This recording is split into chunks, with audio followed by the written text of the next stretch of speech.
법문 들으시는 BTN 시청자분들께서 모든 재앙은 소멸하고 소원은 성취해서 부처님 전에 복 많이 지으시기를 바론드립니다. 오늘은 지난 시간에 이어서 금강경 내용 중에서 가장 핵심 부분이라고 할 수 있는 대승정종분 제3분입니다. 3분에 대한 이야기를 계속 진행하도록 하겠습니다. 우선 금강경 제3분에 대한 해석은 지난 시간에도 한 적이 있습니다만은 오늘 종합적으로 한자 풀이에 대한 해석을 한번 해보고요. 그 뒤에 부처님께서 이 시대에 오셨다면 또는 밝은 선지식이라면은 어떻게 이 한자를 해석하실까 그것을 염두에 두면서 부처님께서 하실 수 있는 해석을 한번 생각해 보도록 그렇게 하겠습니다. 그리고 이 금강경 3분 속에는 어떻게 불자들은 불교를 신행해야 되느냐, 그 신행의 올바른 자세에 대해서 잘 나타나 있습니다. 그리고 또 이 금강경 3분 속에는 부처님 가르침의 위대성에 대해서 또 절대성에 대해서 그리고 실용성에 대해서도 잘 설명하고 있다. 그런 말씀도 드려보고자 하겠습니다. 자, 우선 이 금강경 제3분 언뜻 보면 한자로 되어 있고 상당히 딱딱해서 우리 접근하기 별로 재미있는 것 같이 느껴지지가 않습니다. 근데 잘 살펴보면은 한자도 그렇게 어려운 한자가 아니에요.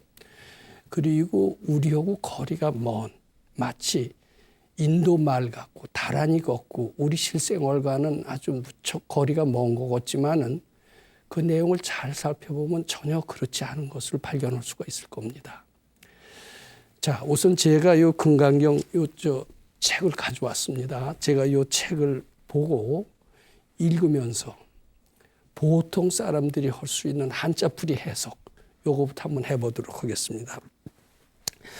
불고 수보리 하사대 이제 부처님께서 수보리한테 이제 수보리 존자가 이렇게 질문을 합니다.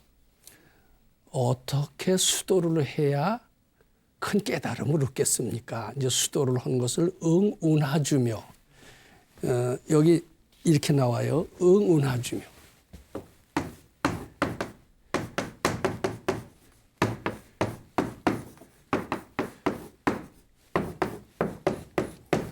응운하주며 운하 항복기심.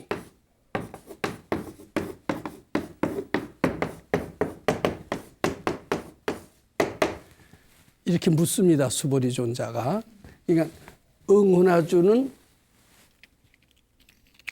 어떻게 수도하여야로 전 해석하고자 합니다. 어떻게 수도해서 항복기심 깨달음을 얻겠습니까? 이렇게 질문을 했는데 이제 부처님께서는 순서를 뒤바꿔서 얘기를 합니다. 수도하는 방법을 먼저 하고 깨달음을 얘기하시는 게 아니라 먼저 깨닫고 난 뒤에 수도를 해야 되느니라. 그러면서 항복기심에 대해서 얘기한 것이 이제 금강경 3분이라는 거죠. 3분. 그래서 이 3분이 어떻게 되느냐 하면은 불고 수보리 하사대. 부처님이 수보리 존자에게 말씀하시기를 제보살 마하살이 응여시 항복기심이니. 이제 보살이라는 단어가 여기 나옵니다만은 수도하는 이입니다. 잘 깨쳐서 수도하는 이는 이와 같이 그 마음을 항복받았느니라. 응여시 항복기심이니. 항복기심을 먼저 얘기를 하세요. 먼저 이와 같이 깨쳤노라. 그러면서 소유 일체 중생지류 약난생 약태생 약습생 약화생 이렇게 나갑니다. 중생의 종류, 중생이라는 것은 우리 어렵지 않게 알 수가 있습니다. 미현 존재를 중생이라고 그럽니다. 중생.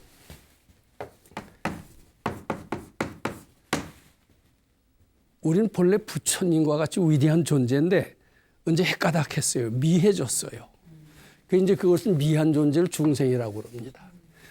근데 중생이 부지런히 수도해서 깨달음을 얻었어요. 내 속에 부처님과 같은 위대한 불성이 있구나. 이렇게 깨달은 존재를 보살이라고 그럽니다. 이제 금강경 3부는 보살이 수도에서 깨달음을 얻었잖아요. 그 깨달은 방법을 얘기하시는 겁니다. 자, 제보살 마하살이 이와 같이 깨달았노라 하면서 중생의 종류에는, 즉 미한 중생의 종류에는 이제 그렇게 나가는 겁니다. 약난생, 약태생, 약습생, 약화생. 중생의 종류에는 사람도 중생이라는 걸 알 수가 있죠. 개, 소, 말, 가축도 다 중생이죠. 또 날아다니는 새 이런 것들도 중생이고, 뭐 물고기, 뭐 뱀 이런 것들도 다 중생에 속합니다. 이 중생의 종류를 쭉 분류를 하세요. 알로 까는 놈, 약난생. 약태생, 태로 낳는 놈. 우리 이제 그 초등학교 때 배웠을 겁니다. 젖먹이 짐승, 뭐 그 조류, 뭐 이렇게 알로 까는 거, 태로 낳는 거, 습한 데서 태어나는 놈. 약화생, 뭐 저절로 변화해서 태어나는 중생이 있는가 봅니다. 약유색, 색깔이 있는 중생이 있고, 약무색, 색깔이 없는 중생이 있대요. 우리 귀신이라는 얘기 많이 들어봤죠. 귀신 눈에 보이는 것 같지가 않아요. 근데 귀신은 아마 분명히 있는 모양인데 그런 것들을 색깔이 없는 중생이라고 하겠죠. 약무색, 약유상, 생각이 있는 중생이 있고요. 약무상, 생각이 없는 중생이 있어요. 뭐 예를 들면 뭐 아메바 같은 거요. 예, 이런 것들은 생각이 없는 중생이다 이렇게 할 수가 있죠. 약 비유상 비무상, 생각이 있지도 않고 없지도 않고. 중생의 종류가 하도 많은데 이걸 다 열고 오셨어요. 우리는 아마 이런 것도 있는 모양입니다. 악의 영이 무여 열반하여 이멸도지하리라라. 요거 글자 그대로 해석한다면 이런 모든 중생들을 내가 다 부처님을 만들겠다고 해라. 이런 뜻이 됩니다. 다 이런 중생들을 제도해서, 제도한다는 말 무슨 말인지 알죠? 교화시켜서 올바른 사람을 만들어서 드디어는 부처님을 만들겠다고 해라. 이제 이렇게 말씀하시고 그것이 바로 항복기심의 방법이니라 이렇게 얘기하시는 거예요. 항복기심이 그러니까 쉬워요, 어려워요? 되게 어렵죠. 모든 중생들을 잘 교화해서 부처를 만드는 것이 항복기심이라고 이렇게 한다면은 처음에 듣기부터도 야 이거 뭐 도저히 불가능하다 이런 생각이 딱 듭니다. 근데 그렇게 얘기를 하시네요. 이제 그 뒤에 뭐라고 그러냐면 여시 멸도 무량무수 무변 중생하되 이와 같이 굉장히 수가 많잖아요. 아주 헤아릴 수 없이 많은 중생을 여시 멸도 다 제도해서 교화해서 부처를 만들었다고 하지만은 이런 뜻이 됩니다. 여시 멸도 무량무수 무변 중생하되 실무 중생이 득멸도자니라. 다 제도했는데 이게 아주 참 어려운 것 같아요. 그 글자 그대로 해석하면 실로는 실무 중생이 득멸도자니라. 제도받은 중생이 하나도 없다라는 거예요. 자, 이게 참 알기 어려운 얘기입니다. 그러면서 이유를 설명을 하세요. 아이고 이유가 뭐냐면 수보리야 만일 보살이 아상, 인상, 중생상, 수자상이면 내라는 생각, 너라는 생각, 중생이라는 생각, 수자라는 생각이 있으면은 보살이 아니니라. 요것이 한자를 그대로 풀이한 보통 사람들의 해석, 즉 직역이 되는 겁니다. 자, 요것을 다시 말씀드린다면, 자, 수보리존자가 어떻게 수도를 해서 어떻게 항복받겠느냐 이렇게 이제 여쭸어요. 그랬더니 부처님께서는 수도하는 방법을 얘기하시기 전에 먼저 항복받는 법, 즉 깨쳐봐라. 근데 어떻게 깨치느냐 하면 중생의 종류가 굉장히 많다. 그것을 다 교화해서 부처를 만들겠다고 해라. 이것이 깨닫는 방법이다. 이제 이렇게 말씀하시는 거예요. 그러면서 이와 같이 많은 중생을 다 제도했지만은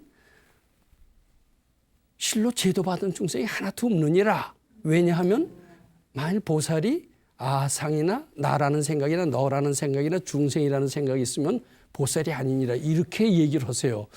그러면은 이게 참 무슨 말씀을 하시고자 하는지, 이것이 과연 항복받는 항복기심의 방법인지, 또 항복기심의 방법이라 하더라도 실천 가능한지, 이게 도대체 우리가 감이 안 잡히는 겁니다. 이게 보통 사람으로 해석해 갖고서는 금강경은 알 수 없는 경이 돼요. 그런데 깨치니 이제 부처님 같은 이가 보면 어떻게 해석을 할까? 이제 부처님 같은 분은 어떤 분이냐? 자, 우리 이것을 한번 좀 일단 설명하고 넘어가는 게 좋습니다. 우리 육조 단경이라고 중국에 아주 최고의 도인이 있어요. 육조 대사의 일대기를 써놓은 글이 육조 단경인데, 육조 단경의 내용을 보면 이런 얘기가 나옵니다. 이제 바람이 막 부으니까 깃발이 막 펄럭펄럭거립니다. 이게 사람들은 깃발이 펄럭인다 이렇게 봅니다. 당연해요, 안 당연해요? 당연하죠.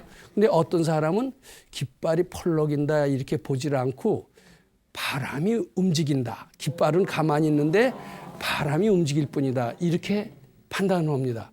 그것도 그럴듯해요, 안 그럴듯해요? 그것도 그럴듯하다 이거예요. 그런데 그렇게 이제 서로 주장을 하고 있는 겁니다. 깃발이 움직인다, 바람이 움직인다 이렇게 주장을 하고 있는데, 해능대사라고는 도인입니다. 이는 깨친이에요. 부처님과 똑같은 아주 지혜가 대단한 분입니다. 이제 그분은 딱 바람이 움직인다, 깃발이 움직인다 이렇게 할 때 둘 다 틀렸다. 마음이 움직이는 것이다 이렇게 얘기를 해요. 그럼 우리 보통 사람들의 판단으로는 깃발이 움직인다, 바람이 움직이다가 더 설득력이 있어요. 마음이 움직이다니, 마음이 움직이면은 저렇게 보이다니, 이것은 이해가 안 되는 거예요. 근데 정말 깨친 이 부처님 같은 이의 판단으로는 마음이 움직이지 않는다면은 깃발이 움직이는 게 눈에 안 들어온다라는 거예요. 바람이 움직이는 것도 안 들어온다는 거예요. 그럼 어떤 것이 제대로 본 거냐, 어떤 것이 올바른 지혜로운 판단이냐 하면은 해능대사식, 즉 마음이 움직인다라는 것이 정답이라는 겁니다. 근데 요것은 깨친이의 경지입니다. 보통 사람들은 상상할 수가 없어요. 즉 마음이 현실을 다 만든다라는 얘기입니다. 마음이 움직이니까 깃발도 움직이는 것처럼 보이고 바람이 움직이는 것처럼 보인다는 겁니다. 마음이 모든 것을 만든다. 그것을 우리가 한자로 된 표현이 있어요. 일체유심조라고 그럽니다. 일체, 모든 것은 다 유, 심, 조. 모든 것, 기륭화복도 다 내 마음에 의해서 되는 것이지 누가 내 기륭화복을 주는 것이 아니다. 이런 뜻도 됩니다. 또 산하대지, 눈앞에 보이는 삼라만상 있죠? 이것도 우리 조물주가 만들었다고 그러죠? 기독교 같은 데서는 그렇게 얘기하지만 그것들도 다 내 마음이 만든 것이다라는 일체유심조의 진리를 깨치고 보면, 해능대사 같은 경우는 그걸 깨친입니다. 깨치고 보니까 내 마음이 깃발을 움직이는 것, 내 마음이 움직이니까 깃발이 움직이는 것처럼 보이고 바람이 움직이는 것처럼 그렇게 보인다라는 이야기입니다. 즉 내 마음 속에 모든 것이 다 갖춰져 있다, 이런 얘기가 됩니다. 이런 관점에서 자, 요거 한번 생각해 봐요. 약난생,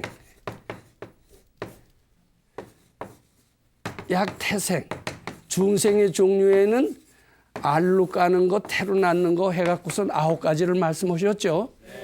요거는 보통 지혜롭지 못한 중생들의 관점에서 보는 견해예요. 그런데 해능대사처럼 일체유심조의 진리를 깨친 지혜 눈으로 본다면 이것은 알로 까는 게 아니라 알로 까는 이제 닭 같은 거요, 뭐 새 같은 거, 알로 까는 그런 중생 아니겠어요? 우리 눈에는 알로 까는 것처럼 보이지만은 발근이가 볼 때는 저거 남한테 배은망덕을 하는 그 마음 씀씀이를 가지면은 알로 까는 보호를 받는 것처럼 보이는 거예요. 즉 마음이 약난생을 만드는 겁니다. 또 마음 씀씀이가 남한테 의지하는 마음이 태생을 만드는 거예요. 자, 그럼 이거 알로 까는 놈, 태로 낳는 놈이 지혜로운 판단이에요? 배은망덕하는 마음, 의지하는 마음으로 보는 게 더 지혜로운 판단이에요. 어떤 것이 해능대사식의 판단이 될까요? 먼저 거예요, 나중 거예요? 나중 거죠. 예, 그런 식의 지혜를 가진 분이 해석을 하면은 금강경 3번이 어떻게 될까? 이걸 한번 생각해 보자는 겁니다. 즉 이것을 알로 까는 놈, 태로 나는 놈 이것을 다 붙여 만들겠다고 해라. 이렇게 하면 도저히 알 수 없는 금강경이 되죠. 그런데 해능대사처럼 일체유심조를 깨친 이런 지혜로운 관점에서 금강경 3번을 해석을 한번 해본다면 좀 더 다른 해석이 됩니다. 제가 그 다른 해석을 써갖고 왔어요. 한번 좀 읽어볼게요. 자,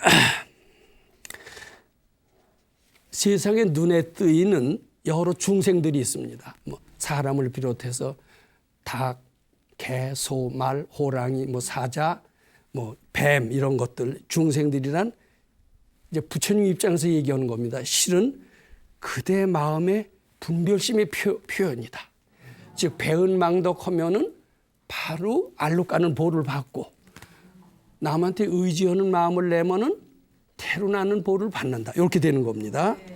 즉 이 세상은 실제로 존재하는 것처럼 보이지만은 실은 그대 마음 속에 배반하는 마음, 의지하는 마음, 숨는 마음은 습생을 나타냅니다. 드러내고자 하는 마음. 이제 이렇게 해석해야 된다라는 겁니다. 약난생, 약태생보다도 이것을 부처를 만들겠다라고 하지 말고 발근이는 어떻게 해석을 하느냐 하면은 이 모든 생각을 가지고 있지 마라. 우리 올라오는 생각들이 많이 있지만 그걸 그대로 가지고 있죠. 이게 가지고 있으면 재앙이 된다는 거예요. 고난이 된다는 거예요. 무지가 된다는 거예요. 그래서 이것이 잘못인 줄 알고 부처님께 바쳐라. 이렇게 해석을 합니다. 부처 만들겠다고 해라가 아니라 모든 중생들을 부처 만들겠다고 해라가 아니라 올라오는 모든 생각을 부처님께 바쳐라. 이렇게 해석을 합니다. 그러면은 실천 가능한 해석이 된다. 이렇게 볼 수가 있습니다. 이와 같이 한량없이 많이 올라오는 분별심. 이제 즉 중생이 뭐예요? 이 중생이 바로 분별심이에요. 이 분별심을 이제 참으로 알면 바칠 수가 없습니다. 근데 이게 허상으로 알고 모두 이제 부처님께 바치는데 자꾸 바치다 보면 정말 허상처럼 느껴져요. 바치기 전에는 어떠냐면 진짜 실상처럼 느껴져요. 팩트처럼 느껴져요. 근데 허상인 줄 알고 자꾸 바쳐야 되겠다. 허상을 가지고 있으면 재앙이다. 그래서 허상인 줄 알고 자꾸 바치다 보면 정말 착각임을 알게 되면서 이 모든 분별이 사라지리라. 이렇게 됩니다. 자, 이게 사라지면 어떻게 되냐면 바로 굉장히 자유롭게 되겠죠. 이제 그러면서 이 분별심의 집합체가 아상인데 여기 바로 또 아상이기도 합니다. 이 아상이 없어진 것이 보살이니라. 이렇게 이제 금강경을 지혜로운 이들은 해석을 하는데 이렇게 해석을 해놓으면 어떻게 돼요? 이해도 좀 되죠? 실천도 가능하죠? 그리고 실천함으로써 굉장히 자유롭게 될 수가 있을 것이다. 부처님 세계에 갈 수 있을 것이다. 이런 느낌도 듭니다. 이것은 즉 일체유심조를 깨치기 전에는 그런 해석이 돼야 안 돼요. 안 됩니다. 이제 이것이 부처님이 이 땅에 오셨으면 우리한테 이렇게 해석하실 것이다. 이제 이렇게 제가 생각을 해보는 겁니다. 자, 그런데 자 이제 이렇게 이해할 수가 있습니다. 수보리 존자가 어떻게 머무르며 어떻게 항복받겠습니까? 이제 이렇게 질문을 했는데 부처님께서는 어떻게 머무르며 즉 수도하며 이것을 먼저 얘기를 하셨다고 그랬어요. 항복받는 것을 먼저 얘기했다고 그러셨어요. 항복받는 것을 이제 얘기했죠. 그럼 저렇게 하면은 바로 깨치겠구나 이렇게 이제 이해가 되죠. 자, 깨친다, 도통을 한다 이 뜻입니다. 참 좋습니다. 근데 이제 옛날 사람들은 특히 이제 불교는 가난한 사람들, 힘든 사람들이 믿질 않고요. 귀족들이 많이 믿었대요. 이제 가난하고 힘든 사람들은 불교 믿어서 좀 잘 살고 잘 되길 바래요. 근데 귀족들은 이미 그런 것을 다 갖춰져 있죠. 그러니까 잘 먹고 부자가 되고 잘 되는 것은 바라지가 않아요. 이미 다 갖춰져 있으니까 깨달음만 추구했어요. 그래서 이 얘기를 들어보면은 깨달음을 원하는 사람한테는 그럴듯한 가르침이지만은 우리처럼 가난하고 불행한 사람한테는 밥 먹는 것이 더 필요하다. 불행을 변화해서 행복해지는 것이 더 필요하다. 이런 생각을 할 수가 있죠. 우리 절에 가서 법문을 잔뜩 들다 보면요. 참 좋기는 좋은데 나는 지금 당면 과제가 도통 오는 게 과제가 아니에요. 당장 처자식이 배를 쫄쫄 굶어요. 저 법문이 참 좋긴 좋지만 저 법문이 밥 먹여주냐. 나는 저 법문을 따라서 실천해서 깨달음을 추구하기보다도 내 밥 먹는 일을 우선 해야 되겠다. 이런 생각을 할 수가 있어요? 없어요? 자, 그러면은 이게 우리가 이제 이렇게 하셔야 됩니다. 요 법문은 깨달음을 추구하는 사람들을 위한 법문이냐? 부처님 너무 그 사람들한테만 그 사람들의 뜻만 맞춰서 깨닫게만 해주시는 게 아니냐? 우리처럼 배고픈 사람, 외로운 사람, 병든 사람을 구해주는 그 내용은 거기에는 없는 것 아니냐? 나는 지금 깨달음도 좋지만 내 당면 과제를 해결하기 위해서 이 부처님의 가르침을 따르지 않고 내가 필요한 일을 먼저 해야 되겠다 이런 생각을 보통 사람들은 할 수가 있습니다. 근데 그게 아니에요. 요 속에는요 다 포함되어 있어요. 자, 왜 포함되어 있느냐? 자, 요 속에는 요게 포함되어 있어요. 이봐라, 이것은 깨닫고자 하는 사람들을 위해서만 필요한 내용이 아니다. 깨달음을 위해서 노력하는 사람들한테는 당연히 도움이 되지만은, 왜냐하면 분별을 부처님께 바치게 되면은 다 자유로워지고 깨달음을 얻게 된다. 이런 말이 써 있습니다. 그렇지만은 배고픈 사람, 외로운 사람, 힘든 사람한테도 다 도움이 되는 내용이다라는 것이 포함되어 있습니다. 이제 그것을 제가 말씀드리고자 합니다. 제가 조금 전에 금강경 3번을 이렇게 해석을 했습니다. 이와 같은 분별심을 한량없이 오는 분별심을 다 바치면 그 분별심이 정말 착각임을 알게 되어 사라지리라 그랬어요.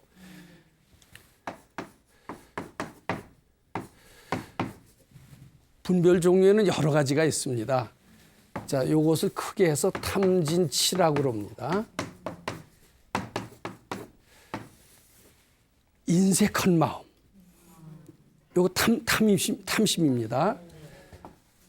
자, 이게 왜 안 되나? 짜증내는 마음. 진심입니다. 모르겠다. 이제 모르겠다. 무지죠. 치심이죠. 요게 어리석은 거 치심입니다. 근데 요 분별심이 사라졌다 그랬어요. 어떻게 사라지냐면 금강경 3분을 통해서 부처님께 자꾸 바치는 거예요. 올라오는 생각을 자꾸 바치게 되면 사라진다 그랬잖아요. 즉, 요 치심, 모르겠다 하는 것이 사라지면 어떻게 돼요? 아는 게 됩니다. 알게 되죠? 알게 된 게 바로 깨치는 거예요. 그러니까 치심이 사라지면서 깨치게도 되고, 깨침을 추구하는 사람한테는 참 나한테 알맞는 법문을 해주셨다 이렇게 되는 겁니다. 그런데 분별을 자꾸 바치면 치심만 사라지는 게 아니라 탐심이 무척 많은 사람은 탐심이 사라져요. 탐심이 자꾸 사라지면서 탐심은 인색한 마음, 궁한 마음이 됩니다. 탐심이 사라지면서 어떻게 되느냐 하면은 이 탐심을 가지고 있으면 가난하게 돼요. 근데 탐심이라는 분별이 사라지면 가난한 마음, 인색한 마음이 사라지면서 부자 마음으로 변합니다. 그러면서 이것이 부자가 되는 겁니다. 그 다음에 진심이라는 분별이 있어요. 짜증나는 거. 일이 안 될 때 짜증나죠? 또 어때요? 사랑하는 그 애인들한테서 배신을 당합니다. 뭐 사랑하는 애인이 아니더라도 누가 상처 주는 얘기하면 기분이 되게 나쁘죠. 왜 내 팔자는 이런가 하고 짜증이 납니다. 근데 짜증이 날 때 짜증을 내면은 점점 더 괴로워집니다. 근데 짜증 내지 않고 이 생각이 잘못인 줄 알고 부처님께 자꾸 바치면은 짜증 나는 마음이 없어져요. 그러면서 이게 행복한 마음으로 바뀝니다. 자, 이제 좀 정리를 해봅니다. 이 금강경 3분을 언뜻 들으면 항복기심의 내용이 포함되어 있습니다. 즉 깨닫는 방법이 포함되어 있습니다. 그것을 보통 사람의 해석으로는 무슨 이야기인지 알아들을 수가 없습니다. 그런데 일체유심조를 깨친 도인의 해석을 딱 들어본다라면은 저런 식으로 분별심을 자꾸 바치다 보면은 알게 되고 드디어 깨치게 되겠구나. 이런 식으로 수도하면 되겠구나. 이런 느낌이 듭니다. 그런데 세상에서 깨달음을 추구하지 않은 보통 사람들은 보통 사람들한테도 어떤 도움이 되느냐? 도움이 된다라고 저는 말씀드리고 싶습니다. 즉 탐심이라는 분별심을 바침으로써 가난한 사람을 부자가 되게 할 수 있다라는 내용이 바로 여기도 있다라는 이야기입니다. 왜냐하면 분별심은 치심만 있는 게 아니라 탐심, 지심, 치심 이렇게 동시에 다 포함하고 있기 때문입니다. 그다음에 진심이라는 분별심을 바침으로써 각종 고난이 변해서 행복해진다라는 얘기가 되는 겁니다. 자, 그렇다면은 이 금강경 3분이라고 하는 것은 깨달음을 추구하는 사람한테만 꼭 필요한 법문이 아니라 세상에서 생활하면서 가난한 사람이 가난에서 벗어나는데 각종 고난에서 허덕이는 사람한테 이 고난을 벗어나는데도 매우 도움이 되는 그런 가르침이다. 얼마나 소중한 가르침이냐. 이렇게 우리는 정리할 수가 있습니다. 자, 아직도 실감이 안 나는 분들이 있어요. 이렇게 얘기를 해도. 야, 이게 무슨 금강경 읽어서 부자가 됐다는 말은 난 들어본 적이 없다. 금강경 읽어서 고난을 깨달음을 얻었다는 분은 들어볼 수가 있을 것이다. 특히 해능대사 같은 이는 금강경을 자꾸 독송하고 반야행을 함으로써 견성한다라는 얘기를 하셨으니까 금강경 수행을 통해서 깨닫는다라는 것은 이해가 되지만은 가난한 사람이 부자가 되고 불행한 사람이 행복이 된다라는 것은 나는 이해하지 못하겠다. 이런 생각을 할 수가 있습니다. 근데 과연 그럴지 안 그럴지 좀 더 우리 신뢰가 있다면 한번 좀 생각해 보고, 제가 한번 그 이해를 한번 좀 들어보도록 하겠습니다. 자, 우선, 그리고 이제 우리 금강경을 통해서 깨달음의 길로 이룰 수 있다라는 말은 어느 정도 믿어져요. 가난한 사람이 부자가 되는 것은 아직 안 믿어집니다. 요것도 안 믿어집니다. 요거는 믿어지는데 이 금강경식 방법으로 하면은 굉장히 빨리 된다라는 거예요. 요것도 빨리 될 뿐만 아니라 요것들도 금생에 가난한 사람도 금생에 잘하면 부자가 될 수가 있다라는 그런 얘기가 금강경 3분에 포함되어 있습니다. 불행했던 사람도 불행의 팔자를 벗어나서 금생에 행복해진다는 내용이 포함되어 있습니다. 어째서 그러냐? 이거 이해가 갈 수가 없습니다. 자, 그 얘기를 좀 지금부터 해보도록 그렇게 하겠습니다. 한자로 쓰기 어렵지 않은 한자니까 한자로 씁니다. 재행, 무상, 시, 생멸법.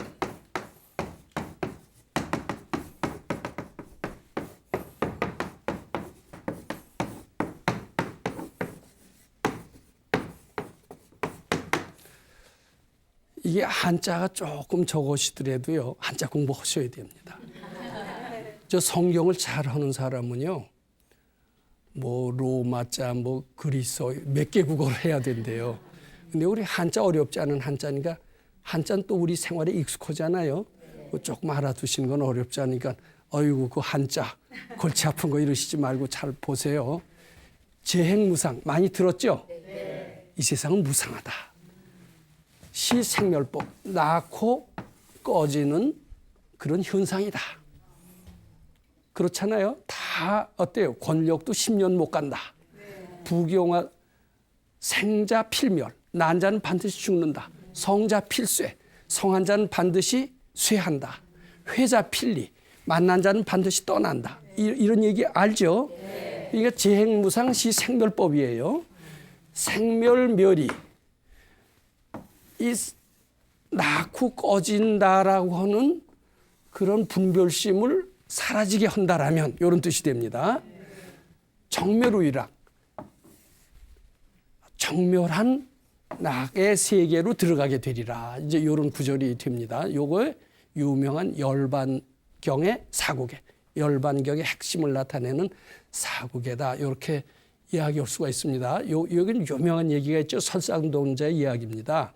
설산동자가 이제 아주 오래전 이야기입니다. 세상에 무상을 느꼈어요. 세상은 재행무상시 생멸법이다 이거예요. 이걸 느끼고 있었습니다. 그런데 죽지 않는 사람 한 사람도 본 적이 없어요. 다 죽어요. 요새는 좀 오래 살아서 100살까지 살지만 예전엔 그렇게도 못 살고 다 뭐 60, 70에 죽었죠. 그러니까 부귀영화를 누린다 하더라도 한계가 있잖아요. 근데 그이는 영원한 것을 찾는 거예요.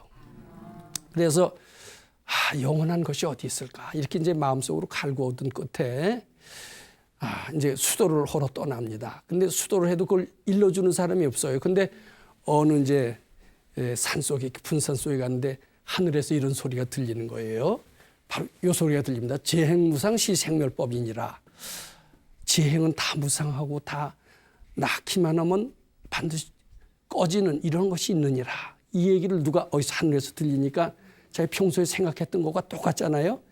마음이 시원해요, 안 시원해요? 시원합니다. 내가 고민했던 그 얘기를 누가 긁어주는구나. 참 시원하다라고 느꼈어요. 그런데 그거까지 시원한 것까지 했지만 그 뒷구절이 듣고 싶은 거예요. 자기는 영원한 것을 찾는데 어떻게 하면 영원한 길이 있을까 하고 굉장히 고민을 하는 겁니다. 근데 그 뒷구절이 듣고 싶어요. 그러면서 굉장히 뒷구절이 듣고 싶으니까 하늘을 향해서 얘기하는 거예요. 나한테 재행무상시 생멸법을 얘기해 주신 분이시여. 그 뒷구절을 얘기해 주십시오. 이제 이렇게 하니까 자, 하늘에서 무슨 소리가 들리느냐 하면은 맨입으로 되느냐. 그러니까 뭐를 원합니까? 그랬더니 나는 뜨거운 피와 살을 원한다. 그러면 그 뒷구절을 대답해 주겠다 이러는 거예요. 그래서 나 죽어도 좋다. 그렇지만 영원한 것을 위한다면은 나는 모든 것을 던질 수가 있다. 그래, 피와 뜨거운 피와 살을 줄 테니까 그 뒷구절을 대답해 달라. 이 대단해요, 안 대단해요? 대단해요. 그렇게 얘기를 하니까 그 뒤에 하늘에서 들리는 소리가 그겁니다. 태어난다라는 분별, 사라진다는 분별을 다 네 마음속에서 없애라. 그럼 아주 고요한 즐거움의 세계로 들어가리라. 이런 구절을 하니까 보통 사람은 들으면 그럴듯하지만은 춤춰서 날뛰지는 않을 정도죠. 근데 이 설산동자는 상당히 지혜롭기 때문에 내가 정말 정답을 얻었구나 그러면서 굉장히 춤춰서 날뛰면서 이 구절을 내가 지금 죽지만은 다른 사람들도 기억해둬야 되겠다 그러면서 이제 절벽에다 쭉 써놓습니다. 써놓고서는 이제 몸을 던져서 내 피와 살을 먹어라. 이러니까 이제 그 제석천인가 하는 하늘이 죽이지 않고 살렸다는 그런 유명한 얘기입니다. 근데 이제 이런 구절을 들으면요. 어때요? 참 이런 열반의 세계가 있구나 이런 느낌이 들죠. 그리고 이것을 달성하기 위해서는 우리는 어떻게 해야 된다라고 생각해요. 저것을 달성하려면은 집에서는 안 된다. 어떻게 돼요? 출가해야 됩니다. 출가해서 행자 생활부터 해야죠. 그리고 이제 강원에도 다녀야 돼요? 안 다녀야 돼요? 강원에도 다녀야죠. 그다음에 스승을 만나서 야, 이거 깨치려면 어떻게 돼요? 간화선 해야 된다 그러면서 화두를 주겠죠. 화두를 줘서 화두를 몇십 년 하다가 딱 깨치면은 설산동자처럼 막 날뛰겠죠. 근데 요게요, 굉장히 시간이 오래 걸려요, 안 걸려요? 오래 걸리고 갔다 도통 못 올 수도 있죠. 근데 이 금강경 가르침은요, 이게 빨리 할 수 있다라는 내용의 얘기가 금강경 3분에 있다라는 이야기입니다. 자, 어째서 빨리 당처 즉시에 이런 표현이 있어요. 당처 즉시. 이 금강경 3분에는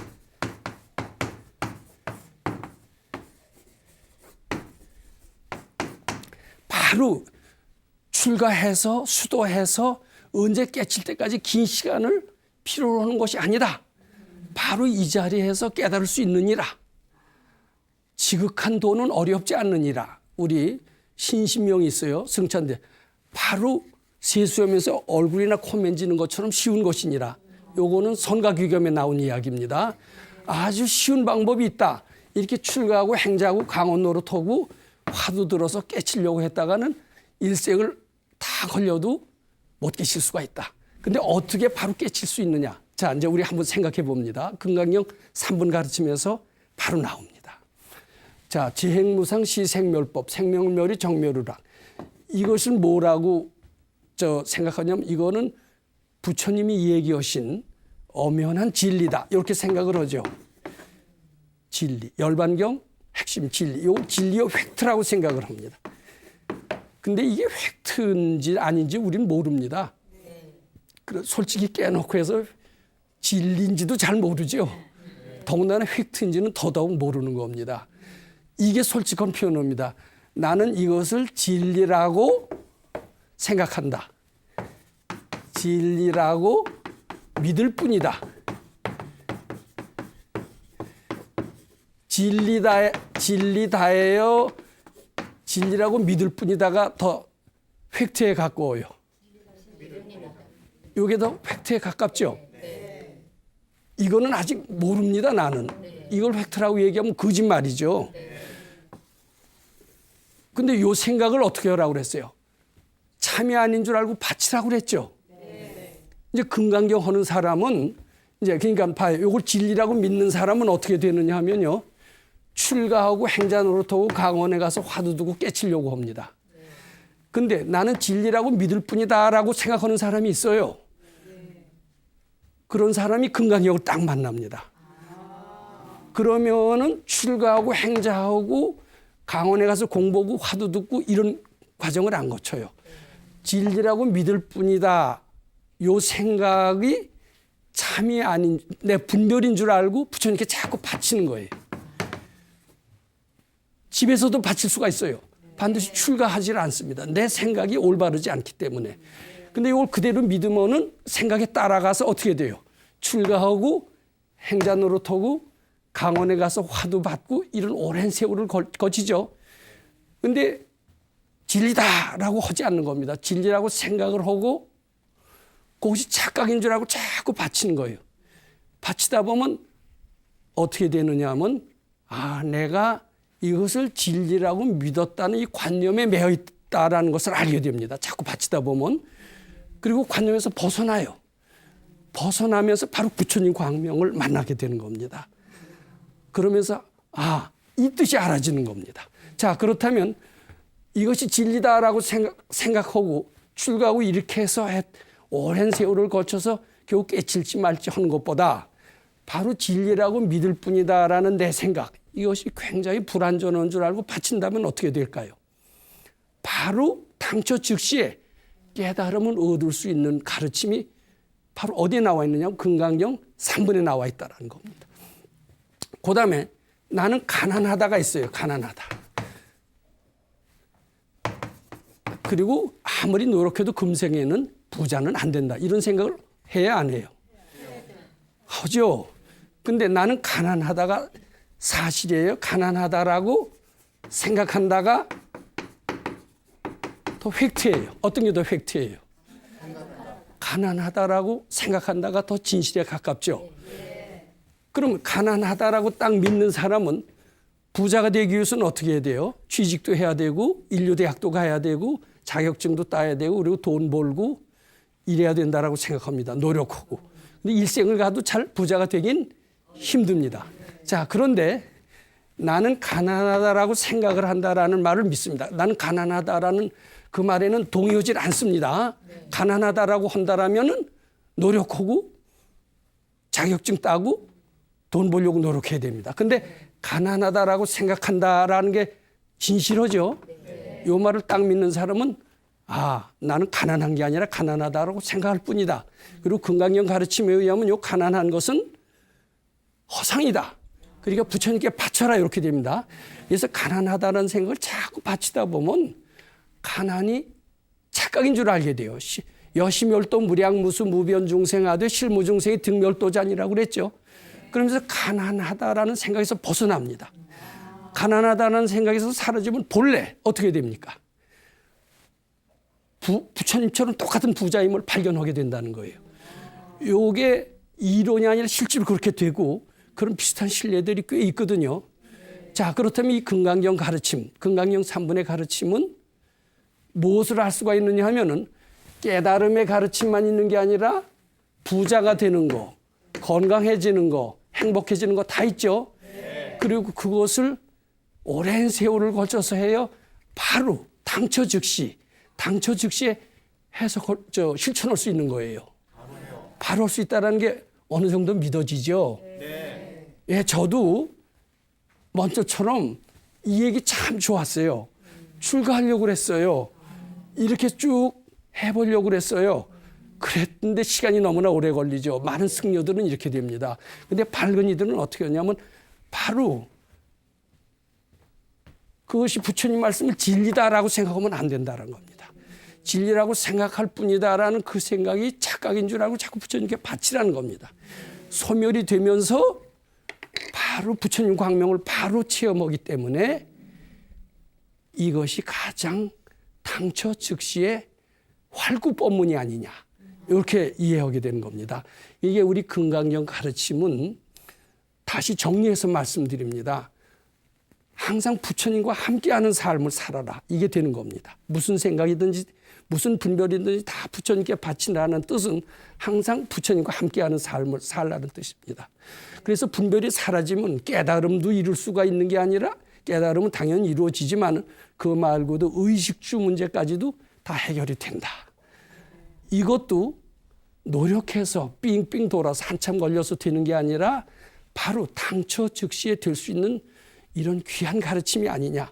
이제 이 가르침은 어때요? 이게 가히 혁명적이고 우리가 받들어서 잘 신수봉행해야 될 귀한 가르침이라는 것을 어렵지 않게 알 수가 있습니다.